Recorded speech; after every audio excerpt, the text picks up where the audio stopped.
Hello guys, आज का हमारा टॉपिक है विंड एनर्जी। विंड एनर्जी की सबसे पहले हम लोग करेंगे डेफिनेशन। ये एक बहुत आसान टॉपिक है, आप बहुत इजीली इसको अंडरस्टैंड करोगे अगर अच्छे से समझोगे और नोट्स भी बनाओगे। तो सबसे पहले इसकी है डेफिनेशन। डेफिनेशन है कि wind energy is the kinetic energy generated by the movement of air in the atmosphere. Wind energy एक काइनेटिक एनर्जी है। काइनेटिक एनर्जी का क्या मतलब है कि मूवमेंट है जिसकी। काइनेटिक एनर्जी का फार्मूला भी हमें पता है 1/2 mv²। Generated by the movement of air, जो कि एयर की मूवमेंट से जनरेट होती है इन द एटमॉस्फेयर, एटमॉस्फेयर में। विंड एनर्जी एक काइनेटिक एनर्जी है जो कि एटमॉस्फेयर में एयर की मूवमेंट से जनरेट होती है। It is a renewable source of energy, तो ये भी हम लोग नेचुरली हासिल करते हैं विंड एनर्जी को भी। तो ये थी इसकी डेफिनेशन। उसके बाद हम लोग विंड एनर्जी का देखेंगे प्रोसेस है identify areas with suitable wind speeds and directions. वो कहता है कि हम ऐसे एरिया जो है वो देखते हैं इसके लिए जहाँ पर विंड की स्पीड भी अच्छी हो और डायरेक्शन भी सही हो। वो आइडेंटिफाई एरिया, सबसे पहले आप लोगों ने एरिया को सेलेक्ट कर लेना है उसकी स्पीड और डायरेक्शन के लिहाज से। उसके बाद आप लोग करोगे कि आप लोगों ने विंड टरबाइंस को उस सिलेक्टेड एरिया पर रखना है, लगाना है, ठीक है। फिर टिपिकली 2 to 5 टरबाइंस पर स्क्वायर किलोमीटर। कहता है कि उसकी वो जो टरबाइंस हैं वो 2 to 5 पर स्क्वायर किलोमीटर तक उनका होना चाहिए, ठीक है। उसके बाद है third point, as wind passes through the turbine blades. हम लोगों ने एरिया सेलेक्ट कर लिया, उन टरबाइंस को लगा लिया, ठीक है।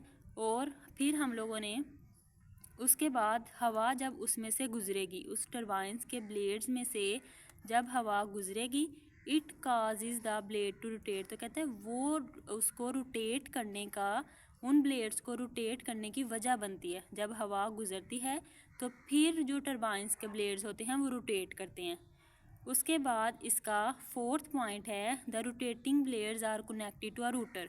फिर उन रोटेटिंग ब्लेड्स को हम लोग किसके साथ कनेक्ट कर देते हैं? रूटर के साथ। रूटर आपको पता है गोल घूमता है सर्कल में, तो इसलिए हम लोग उसको रूटर के साथ कनेक्ट करते हैं, विच जो के कन्वर्ट्स इनटू मैकेनिकल एनर्जी, जो इसको मैकेनिकल एनर्जी को इलेक्ट्रिकल एनर्जी में कन्वर्ट कर देता है, which converts the mechanical energy into electrical energy.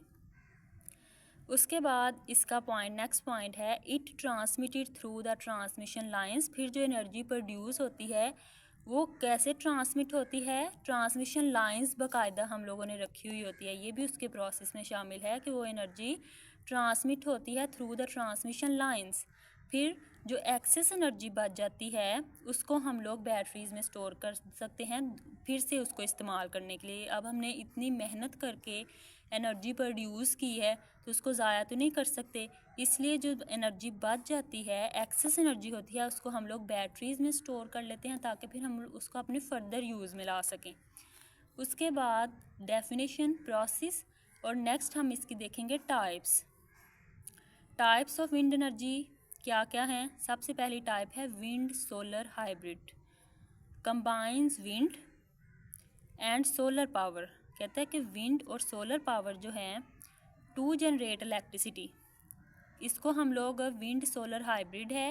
It is a device और इट इज़ आला, आप इसको एक कह सकते हैं। इसको हम लोग सोलर पावर के साथ जोड़ देते हैं, किस लिए? इलेक्ट्रिसिटी को जनरेट करने के लिए। ये पहली टाइप है विंड सोलर हाइब्रिड। उसके बाद सेकंड पॉइंट है ऑफ शोर विंड एनर्जी, ये इसकी सेकंड टाइप है।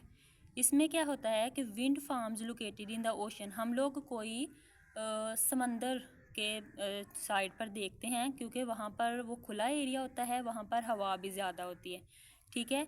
Where winds are stronger and more consistent, जहाँ पे कि हवा बहुत ज़्यादा कंसिस्टेंट होती है, इसलिए हम लोग को कोई ऐसा एरिया जहाँ देखते हैं, और ऐसे एरिया समंदर के करीब जो हो वहाँ पे जो टरबाइंस लगे हुए होते हैं और एनर्जी, विंड एनर्जी प्रोड्यूस हो रही होती है, उसे हम लोग क्या कहते हैं? ऑफ शोर विंड एनर्जी।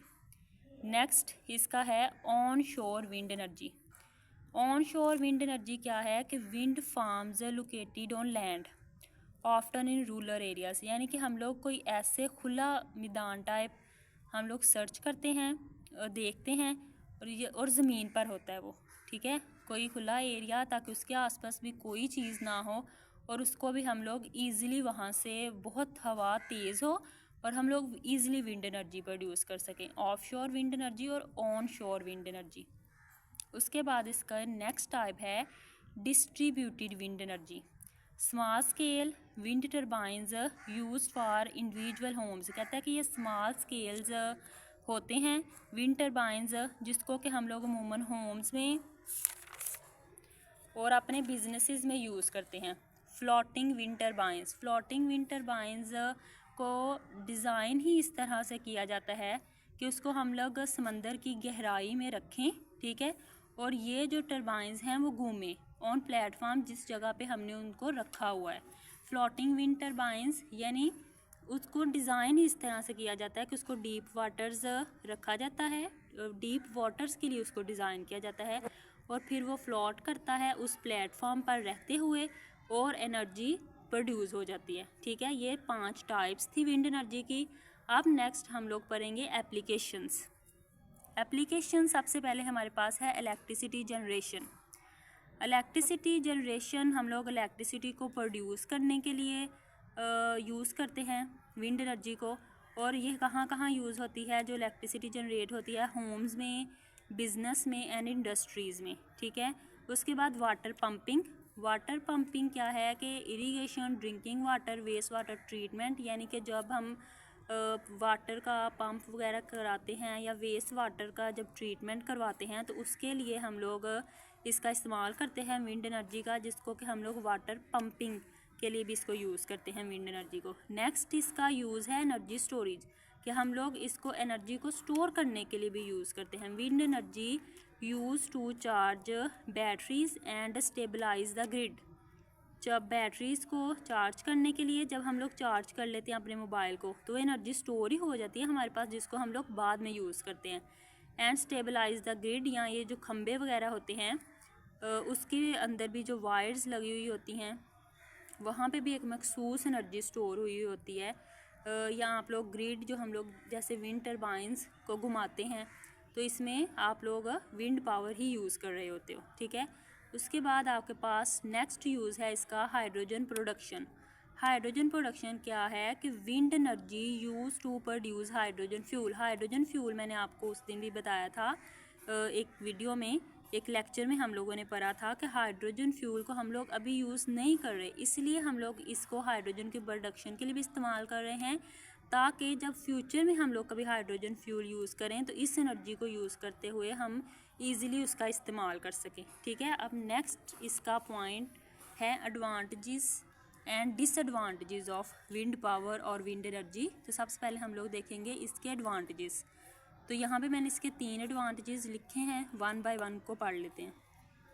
सबसे पहला पॉइंट है it is a renewable source of energy. ये हमने पीछे भी बात की कि ये एक नेचुरली सोर्स है, हवा से हम लोग इस एनर्जी को बनाते हैं, इसीलिए हम इसको विंड एनर्जी कहते हैं। हम इसको विंड पावर भी कह सकते हैं। Wind energy generate electricity without emitting pollutants, क्योंकि ये एक नेचुरल सोर्स है तो इससे किसी किस्म की कोई हार्मफुल नुकसान नहीं होता हमें, या कोई हार्मफुल रेज नहीं क्रिएट होती, या किसी किस्म की आलूदगी नहीं होती, ठीक है। Without generate electricity without emitting pollutants. Wind energy help to climate change by reducing carbon emission. कहता है कि जब ये घूमती है तो कार्बन की भी एमिशन होती है, और ये भी इसका फ़ायदा है कि कार्बन इमिट हो रही होती है और हमारा जो इन्वायरमेंट है, जो वेदर है, उसमें चेंज आता है, इसकी वजह से वो थोड़ा साफ़ होता है, ठीक है। उसके बाद इसके हैं डिसएडवांटेजेस। डिसएडवांटेजेस हैं there are limited location suitable for wind turbines, यानी कि विंड टर्बाइंस को हम लोग हर जगह पे नहीं रख सकते, इसलिए हमें इसके लिए एक स्पेसिफिक एरिया तलाश करना पड़ता है। तो ये इसका एक नुकसान है कि हम लोग इसको हर एरिया पे नहीं यूज़ कर सकते। उसके बाद जब विंड टर्बाइंस घूमते हैं तो बर्ड्स जो हैं वो इंजर्स हो जाती हैं, जब इसके ब्लेड्स के साथ ब्लेड टर्बाइंस की जो ब्लेड्स हैं इसके साथ वो कोलाइड करती हैं तो बर्ड्स इंजर्ड हो जाती हैं, ये भी इसका एक नुकसान है। इसके बाद ये नॉइज़ क्रिएट करता है और ये भी इसका एक नुकसान है। हम लोगों ने विंड एनर्जी में उसकी डेफिनेशन को पढ़ा, देखें। विंड एनर्जी में सबसे पहले हमने उसकी पढ़ी डेफिनेशन, फिर हम लोगों ने पढ़ा उसका प्रोसेस, उसके बाद हम लोगों ने पढ़ी उसके टाइप्स और नेक्स्ट हम लोगों ने पढ़ा उसके एप्लीकेशंस, 4 एप्लीकेशंस थी उसके बाद हम लोगों ने पढ़े उसके एडवांटेजेस और डिसएडवांटेजेस। ये एक बहुत आसान टॉपिक था। आई होप आप लोगों ने इस लेक्चर को समझा होगा। नोट्स बनाइएगा, बहुत इजी टॉपिक है, इसको एग्ज़ाम के लिए प्रिपेयर कीजिएगा। और अगर आप लोगों को ये लेक्चर अच्छा लगा हो, ये वीडियो अच्छी लगी हो, तो आप लोग लाइक और सब्सक्राइब ज़रूर कीजिएगा प्लीज़, और मुझे दुआओं में याद रखिएगा।